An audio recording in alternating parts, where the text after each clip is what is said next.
Hey everybody, welcome back to Everyman Prepping. It's Friday, the weekend's starting. Good time for everybody. Take some time, relax, have some time with their friends and family, do some prepping, enjoy some outdoor activities. Although, all you hear in the weather right now is, oh, it's so hot and people are suffering in the heat. I think it's called summer. You know, the first day of summer was what, today, I think? Yesterday, today. So yeah, summer's hot. And you know, people are complaining in New York, oh, it's like 90 or something. I know it's humid and all, but come on, go see the South if you want some hot and humid weather. But I think it's just the weather people trying to get everybody riled up that it's hot. But it is summer, it's supposed to be hot, so drink water, stay hydrated, take breaks, whatever, you'll be fine. Get in the garden anyway, do some good work, have your, get your hands touching that dirt, ground yourself out there. It's a great thing to do. What I want to get into is talk about this North Korea, Russia, 2-day Putin bromance with Kim Jong-un. You know, it's like two best buddies going away on a weekend to Vegas without their wives, having a great time in the car and at the restaurants. But we're going to talk about what it means, what's it mean in the United States, the West, what did they sign, what's this agreement mean? We're going to get into that, plus a bunch of other things, because Israel and Hezbollah, that thing's kicking off, and we need to be ready for it. So let's get into this here so we can get you on your weekend here. And we start off with what I mentioned, to begin with, the biggest thing I want to talk about. And we see here we have, let me pull out, Russia and North Korea signed a partnership deal that appears to be the strongest since the Cold War. Here they are signed it, they got, as you notice, how the press here will catch the notes that Biden has. He has the cards in front of his face, he's reading them, they'll take photos. Here they're a little smarter over here. They got a giant bouquet of flowers blocking anything in front of the president, so you don't see what either one of them is, what they're signing, what's going on. I just found that very interesting that they're better at camouflaging, their presidential, signatures and what's in front of them than the United States here, where they seem to get pictures of, the flashcards Biden has to have, so because he doesn't remember who reporters are, what their names are, and so he can read off the exact question and who to ask. But, okay, that's a side note. Let's go on to what's important here. Russian President Vladimir Putin and North Korea leader Kim Jong-un signed an agreement Wednesday that pledges mutual aid if either country faces quote-unquote aggression. So the AP here is talking about aggression. What does aggression mean? Could mean anything. I mean, North Korea calls aggression when South Korea and the United States has drills. Could the loudspeakers and propaganda balloons going from the south to north be aggression? There's a lot of stuff that's aggression. Could aggression to Russia mean the United States giving weapons to Ukraine? A lot of that can be, portrayed as aggression, and so is this basically a big, wide open agreement saying at any point we can help each other out if we feel there's some aggression coming? Now let's go to this more detailed article, and it's basically starts off with South Korea's response to this. They're kind of freaked out because, if Kim Jong-un says that South Korea is being aggressive, maybe Russia's going to come and help them out against South. But South Korea will consider supplying arms to Ukraine after Russia and North Korea sign strategic pact. Just the fact of South Korea doing this could be an act of aggression, so it could invoke the agreement between those two. In fact, Putin said, well, I sure hope South Korea doesn't do this, because maybe that means, well, we're going to help North Korea do, things to South Korea. We shall see. But, reading on here, says South Korea said Thursday that it would consider sending arms to Ukraine, a major policy change, because they weren't doing it before. Before it was just all straight humanitarian. Nothing weapons, nothing kinetic, nothing like that, but they're looking to change. And South Korea has a great military production ability. They can crank out 155 millimeter shells. They can crank out other things.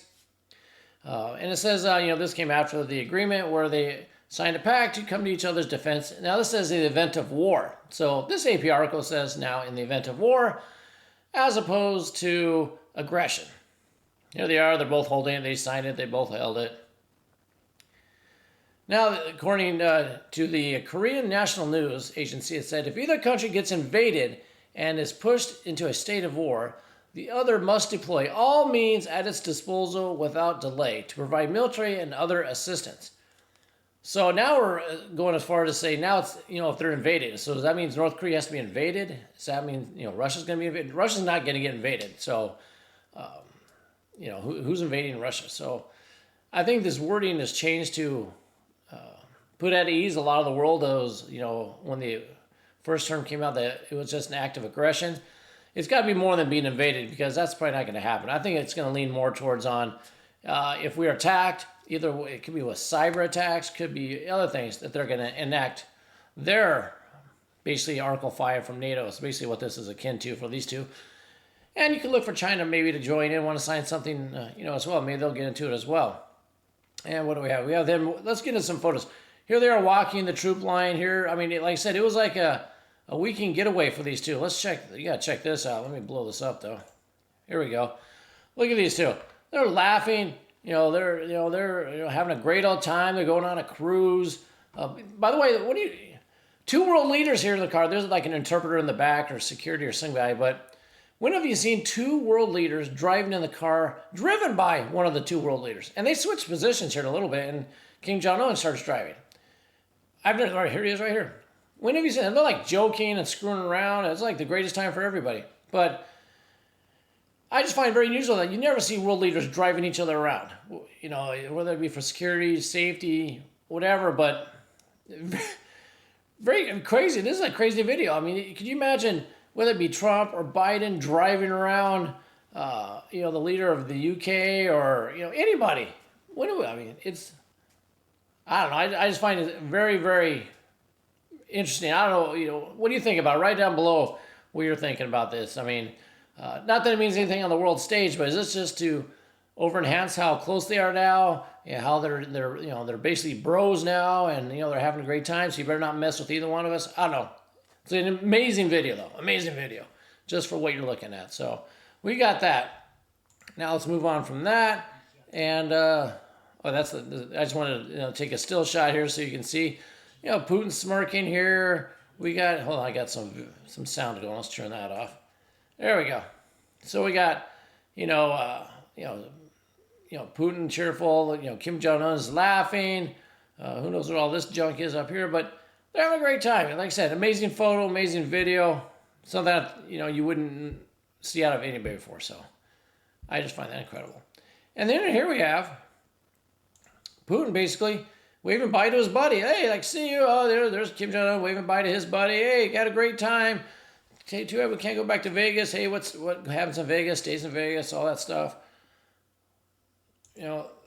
Great time. And then Putin's off to Vietnam.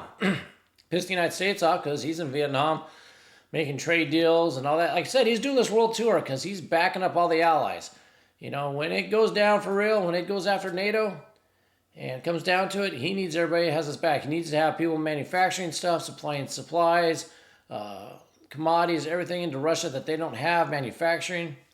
He's lined that all up now. That's what this is. I mean, there's no other reason that a world leader does this except lining up allies, making sure you're ready for when the chips fall. You know who's on your side and what you're getting out of it and what you can count on. And that's what's going on here.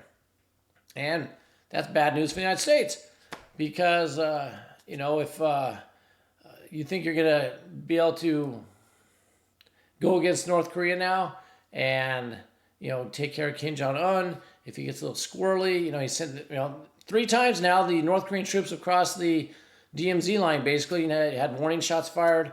If that escalates out, does the U.S. go in? Well, I don't know. Maybe they don't now because Russia said they'll have their back. They're both nuclear powers now. Does Russia give Korea the Sarmat missile or another missile system for their nukes so they can easily reach the United States, easily EMP everything, even including reaching Europe now. Who knows? But gives a lot more power to those two, that's for sure, and a lot less to the United States. Moving on from that, we see Russia here, like it says here, is hammering Ukraine's power grid, while Ukraine is sending, it was like 100-some drones yesterday they sent over into Russia, pounding refineries, oil sites, trying to go after the commodities, trying to go after the engine that runs the Russian machine. They're not trying to kick Russia out of the occupied territories. They're not doing anything there. It's basically still at stalemate. Lines haven't changed much. Russia's made some gains. I believe Russia's going to have a big push here coming soon in the summer. This summer, we shall see before the winter hits and the ground turns to crap again. But, Ukraine goes after the oil, destroys all that. And Russia goes after the infrastructure to put Ukraine back in the dark ages. So that's where they're at right now. In fact, I'm waiting for the time when Russia and Putin and them basically say, enough's enough. Enough of you attacking, inside Russia, our civilians, our oil, our infrastructure. It's time for us to step it up, and we're stepping up to tactical nukes, and we're really going to make it hurt. or they're really going to go after cyber, after NATO, take down a lot of things. Do they wait till the F-16s come out or not? I don't know. But that's what's going on in that area. Let's switch over really quick here into the Middle East. Israel and Hezbollah. It's ramping up. Even we're there. We're almost at we're that close to Israel going in and attacking Hezbollah and starting a giant war there. The United States says they're very upset at Israel because they don't want them to do this. They don't want them to expand this war because they know it's going to kill gas prices, cause inflation, all that. I don't think Israel cares at this point. They're going to do what they need to do. Plus, Netanyahu, you've seen the protests. He's not doing very well there. He's got a lot of pressure against him. And what do you do to stay in power? Start wars. Especially if you can start one that involves Iran, which then the United States will have to get involved. And so Netanyahu stays in power. So if that happens, like I said, we're very close. It's I think it's imminent at this point. But Hezbollah says here that they can make Israel uninhabitable in 72 hours, according to a certain expert. It says they possess 100,000, 150,000, I've heard, rockets and missiles that can reach all the power plants, all the power generation sites within Israel, take them out if they can get past their defense, cripple the country because there'll be no power, and then within 72 hours, it's mass chaos in Israel. This is one of the power plants on the sea. And Hezbollah just flew a drone over Haifa, the port city, and took beautiful 4K photos, if you see the video, of their ports, what ships were there, the grain silos, the power plant there. So after you have all that targeting, they're thinking they can reduce it down. So what's it say here? It says, this is according to Israel's independent system operator, which is their electrical company. We're not ready for a real war. We live in a fantasy world in my eyes. And that's Shaul Goldstein. He's head of their independent system operators. He also added that if Nasrallah, he's the leader of Hezbollah, decides to paralyze Israel's power grid, he only needs to pick up the phone and call the head of Beirut's power grid, which is technically identical to Israel's. So according to this guy, the Israeli power grid is just like Beirut's. So Nasrallah just consults his buddies in Beirut and says, what do we have to do to take it down? What are the key points we have to hit? Key nodes, key plants.